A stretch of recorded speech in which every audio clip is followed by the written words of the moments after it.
Did you know that your worst fears may not have started with you? Or did you know that even in the womb or our pre-verbal, before we can even talk, things can really affect us? Well, they sure can. That's what we're talking about today. So this became very interesting to me. It started with hypnotherapy because I'm a life coach hypnotherapist.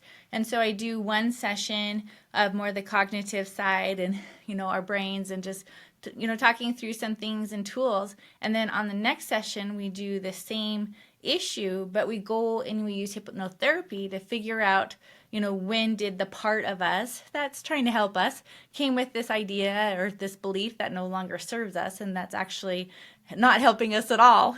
And so I do that combination, and it was really interesting because in hypnotherapy, I was getting people going down to when they were like kids, before they could even talk, between 0 and 1, and sometimes during their birth, and sometimes even within the womb.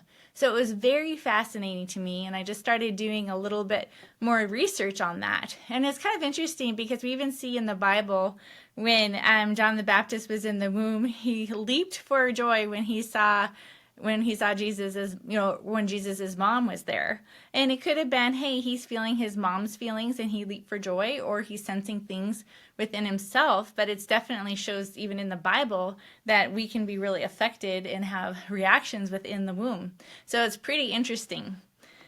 So, for example, I did my own birth story as far as it came up one time. And what I learned is, my birth story is kind of interesting because I was delivered and I was so slippery that they dropped me right when I was born onto the concrete, onto my head. And that was after a really, really long labor. My mother was exhausted.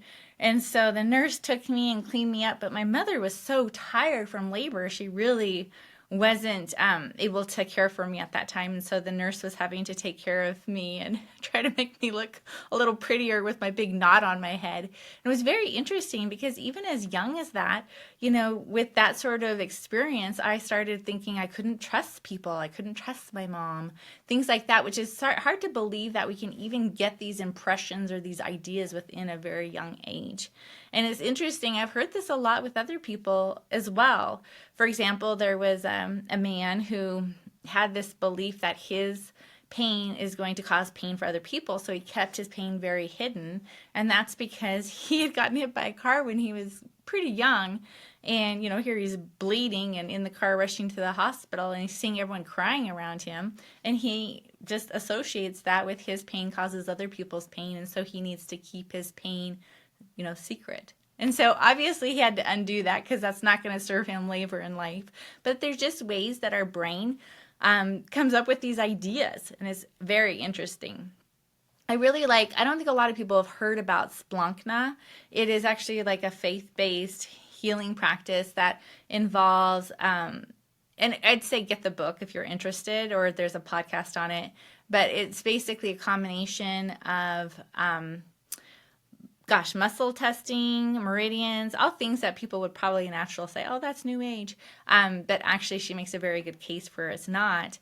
And basically it's a way to process feelings that get stuck in our body, which I totally believe that. If we have emotions that are not being expressed and they're being repressed, they tend to get stored in our body. I saw that from my own experience of being in a destructive marriage and the physical problems I was having with just pushing down my feelings.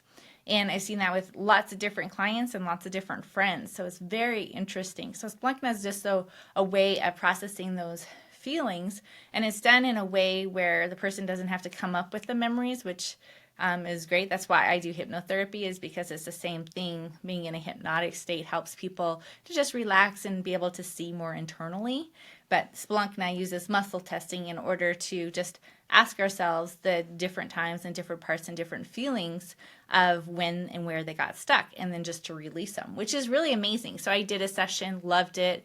I've seen some great results from some people I know, and I've been really impressed with it. So that's another great example of how a different method for processing feelings, processing things pre-verbally, and going from there. I think it's really interesting when you get into even before pre-verbal, and that's generational challenges and how that can affect us. And I have to admit, I have not been very interested in my previous generations. And I think it's just, I've had this thought where this is who I am, and I don't need to worry about that. But I think that was just a really false idea, because it's very interesting, because I'm learning that some of our greatest fears are generational and can be unprocessed stuff that another relative experienced, which is wild. But we see it in the Bible too. We see it in we see a lot of places in the Bible, and I'm going to just read to you Exodus 25. And it talks, this is the 10 Commandments, but one of them is, you shall not worship or serve any other God before me, because I visit the iniquities of the father and the children on the third and fourth generation of those who hate me, but those who show loving kindness to thousands, to those who love me and keep my commandments. And so, that always kind of made me wonder, it's like, what is God doing? Like, how does that work? Come to find out that we see it genetically too, which is really fascinating, as this is coming more and more into our awareness in recent times. So it was interesting, when I was in college, there was this theory that, evolution, and we got a lot of junk DNA, and that's from our evolutionary thing, and it just sits there and it's not doing anything. Well, they found out that's not true. And a lot of that junk DNA actually comes in epigenetics and allows our genes to have gene expression differently. So it's very fascinating. And so this actually takes into the part about things being passed on for generations. The experiment I find so fascinating is this experiment in mice. And there have been a lot more experiments, but it's kind of sad. I always feel bad for animals being hurt for science. But anyways, we'll just go with this. So bunch of mice, they are being exposed to a cherry blossom scent, and they're being electrically shocked when they experience the scent. So that puts them in fight and flight. They're afraid, and they have this go on for a while. Then they get rid of the cherry blossom scent and the electrical shock, and just let the mice live their lives. And then the mice have babies. So after all of this had happened, and the babies, they've never been shocked or anything like that. The baby mice, when they smell the scent of that cherry blossom scent, they go into fight or flight. They freak out. And that's when, that awareness of hey, our fears and stuff get passed on generationally, which is really helpful, because if, we are learning from our environment what to be afraid of, then that is helpful information. And it's not helpful information is when our ancestors went through a very terrible time, and then we're not in that same environment, but yet we have those fears. We see that a lot with Holocaust survivors and their children and their grandchildren, and it really does get passed down, and how that exemplifies. So that's why it's good to know that our worst fears may not have started with us, because really a lot of our ancestors, they maybe weren't able to process or heal from those things, or they had tragic things that happened to them, and that can be passed down. And then we can even relive some of these things without even trying, which is what I did, which I'll get into. So, and it goes also to show how our experiences affect us, and how we feel about our parents now affects our relationships, which is all very interesting to me. And I'll probably go into this more later at other episodes. Are you a chronic people pleaser? Do you overgive, overfunction, pretty kind, and you're just tired, or maybe even a little bit resentful? Or are you wondering wow, is this all to life? Is this how it works? Because I kind of feel like I'm going through the motions. Well, that's what the Unravel Notebook is for. It's 61 days to unravel our thinking, beliefs, and live a life intentionally as we connect closer with God, ourselves, and others, so we can be more confident and live brighter in this world. So let's start with me. I always love to be a little experiment. So ever since I was young, I remember being pretty young, 12, 13, I was afraid of having a baby and not being able to take care of it. And I have no idea. I was like, gosh, that's a horrible fear. But it's not, and in my own brain, I thought, well, doesn't everybody have this fear? Because of course, being able to have a baby and not taking care of it is the worst thing ever. That's how I felt. And other people did not have that fear.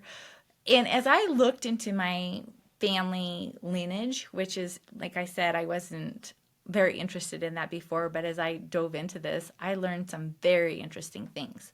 First of all, I have a family shit show like everybody else does, and this is just some of my shit show, okay? So we have had a family system of unhealthy relationships. I had one of my mom's sister pass away, which was very traumatic. She died as a child of polio. I had another grandmother that was raised by nuns after she was 9 years old because her mom was mentally ill. And that was a secret. Like, we didn't know that. My dad did not know that his mom was raised by nuns after the age of 9 until his mom passed. And so that was like something that he didn't even know. And then I have a family history of, a grandfather that was physically abused, mentally abused. We had a huge amount of alcoholism, huge amount. I have a great grandfather that died on Skid Row of alcoholism during a time of deep poverty and the Depression, and he was not able to take care of his family. I have my father, he never had physical affection after the age of 2. And so that was very interesting. Obesity, huge amount in our family. Diabetes. I had a great grandmother that died because she was diabetic, death by pie. She decided to kill herself by eating a pie.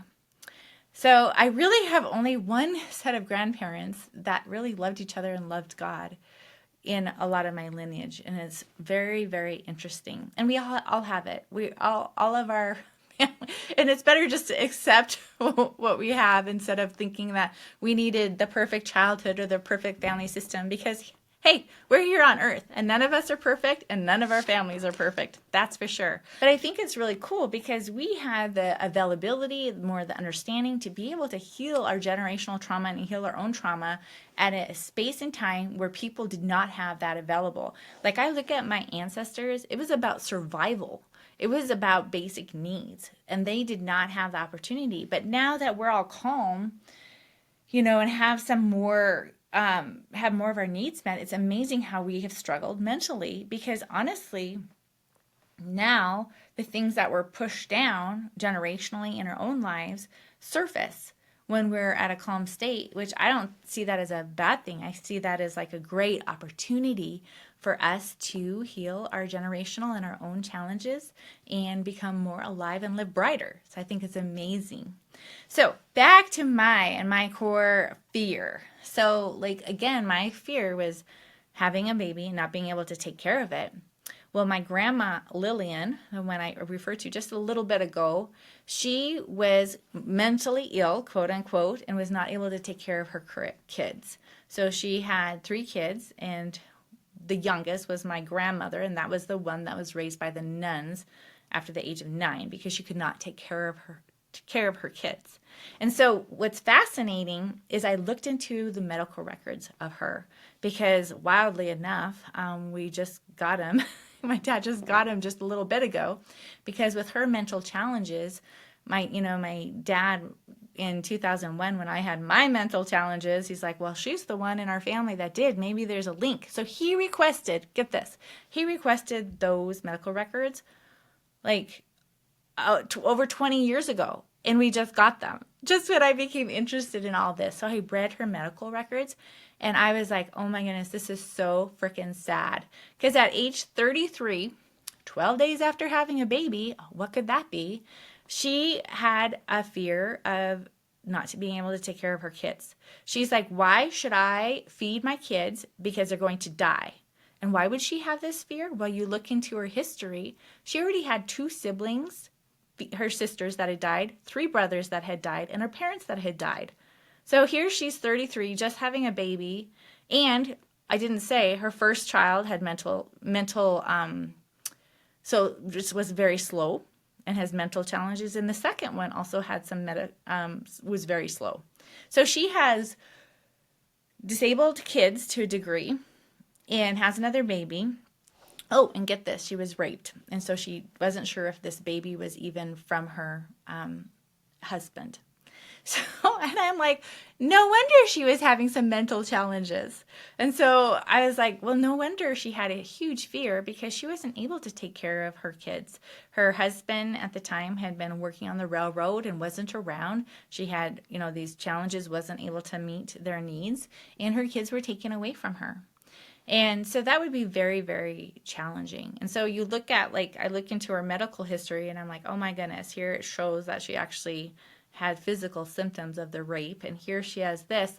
And it's frustrating because, even nowadays, when they give a diagnosis or anything, they don't take into account the circumstances that a person is in. Just like when I had my bipolar diagnosis and I was in a domestic abuse situation, that didn't seem to matter. So unfortunately, that kept me in the domestic abuse situation longer, because there was something wrong with me, and it was me and not the relationship, which was not accurate. And just like my grandma, she was not able to take care of her kids. I had my daughter taken from me when I first went to at a medical hospital, psychiatric hospital, and it was a horrible, horrible, horrible experience. So it was weird, because not only did I have that fear, but I basically relived a part of that, which is just so amazing, because I've done so much work on myself, and they don't think I'm bipolar. Now it's more understandable what a domestic abuse situation can do to our brains and our lives. And then just healing from my own trauma and my own work, it's just really fascinating as far as all of that, and how I don't have that fear anymore because I've done this work. And so how do we do the work when it's a generational thing? If you're like, I wonder if I have some generational things. We're going to just talk about that.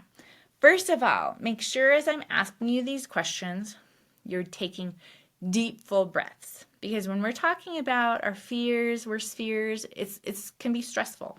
So just take some deep breaths. So breathe in and breathe out. And then I'm going to ask you a question, and just whatever comes to your mind. What is the worst thing that could happen to you? And then if that worst thing happens to you, then what? What's the consequence? Now, where do you feel that worst fear in your body? And then just take some deep breaths. And then ask yourself, has there been anyone else in your family that has experienced something that would align to this? And then if there is, the next step is just visualize that family member, because they're important, and just visualize that you want to make something good come out of their pain, and that they want you to live fully. So just visualize them. If you know what they look like, or if you don't, just visualize their presence, and know that they want you to live your life fully. And just visualize them being at peace with you and blessing you. And visualize them thanking you for remembering and healing the family line. And just say to them, I will take this information and heal our family line, and also use it to make a difference if that's what I'm called to do. And then just visualize cutting any cords, and then just giving it all to Jesus and to God. And then make sure that you have a belief, a thought, to replace that old fear core belief system. For me, the world is a beautiful place. And that's how we can help ourselves, which is pretty amazing, by just doing that visualization and having that awareness, how we can actually heal some of our generational stuff. So the biggest thing is just having compassion on ourselves, and for that we can be the difference maker, and having compassion on our previous ancestors who, honestly, they went through a lot. At least in my family line, they went through a lot. And then knowing that if this has stirred up something for you that feels unfinished, to either take some time and set aside 5-10 minutes to work on this more, to go over those questions again and keep working on it. Or there's also resources. You can look into hypnotherapy, Spelunky, Finding Freedom. We had an interview with Susan Williams. They do a lot with generational stuff as well, and that's a free mental health. You can just look for Finding Freedom online. Also, there's a book, It Didn't Start With You by Mark Woolman. That's pretty interesting. So just again, take a deep breath in and breathe out and know that you are safe right now. You're exactly where you need to be. And we have the power and the ability to heal our generational things and our own stuff. And it may not have started with you. A lot of things don't. So make it a great day and live brighter.